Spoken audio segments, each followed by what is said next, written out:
Hello friends, welcome to Sangeeta's kitchen. আজ আমি তোমাদের জন্য নিয়ে এসেছি ব্রেড দিয়ে তৈরি খুবই সহজ একটি স্ন্যাক্সের রেসিপি। আর এই রেসিপিটি হাতে খুব কম সময় থাকলে তোমরা চটজলদি বানিয়ে ফেলতে পারবে। আর এটি খেতেও খুব সুন্দর হয়। তাই বন্ধুরা, চলো দেরি না করে রেসিপিটি আমি শুরু করি। আমার এই ব্রেডের স্ন্যাক্স বানানোর জন্য আমি প্রথমেই নিয়েছি 4 পিস স্লাইস ব্রেড। তারপর একটি ছুরির সাহায্যে ব্রেডগুলিকে আমি লম্বা লম্বা করে কেটে নিচ্ছি। আর আমি ব্রেডগুলি সব এই একইভাবে এখন কেটে নেব।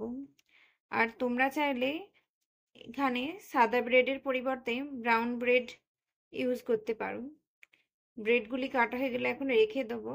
তারপর আমি একটি পাত্রে 4 চামচ বেসন নিয়ে নেব। বেসন নেওয়ার পর এখন এতে আমি স্বাদ মতো লবণ, হাফ টিস্পুন জিরার গুঁড়ো, হাফ টিস্পুন ধনে গুঁড়ো, সামান্য পরিমাণ ধনেপাতা কুচি ও একটি কাঁচা লঙ্কা কুচি দিয়ে দেবো। আর তোমরা যদি বাচ্চাদের জন্য এটি বানাও তাহলে কাঁচা লঙ্কাটি স্কিপ করতে পারো। তারপর খুব ভালোভাবে এটিকে মিশিয়ে নেব। তারপর এতে কিছুটা জল দিয়ে পাতলা একটি ব্যাটার তৈরি করে নেব। জল দেওয়ার পর খুব ভালোভাবে নাড়াচাড়া করে একটি স্মুথ ব্যাটার তৈরি করে নেব। এই ব্যাটারটা তৈরি হয়ে গেলে এখন আমি এটিকে এক সাইডে রেখে দেব। এরপর আমি গ্যাসের চুলায় একটি ফ্রাই প্যান বসিয়ে দেব। তাতে 1 চামচ পরিমাণ বাটার দিয়ে দেব। তারপর বাটারটা যখন একটু গলে আসবে সেই সময়ে আমি ওই ব্রেডের টুকরোটিকে বেসন গোলা ব্যাটারে ডুবিয়ে নেব।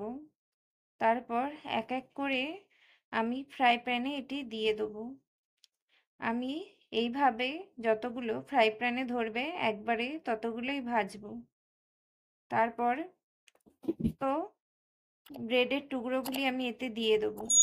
এই ব্রেডগুলিকে কিন্তু মিডিয়াম টু হাই ফ্লেমে ভেজে নেব। এক পিঠ একটু ভাজা হয়ে গেলে আমি এগুলিকে উল্টে দেবো। উল্টে দেওয়ার পর আমি এদিকে সামান্য একটু বাটার লাগিয়ে নেব।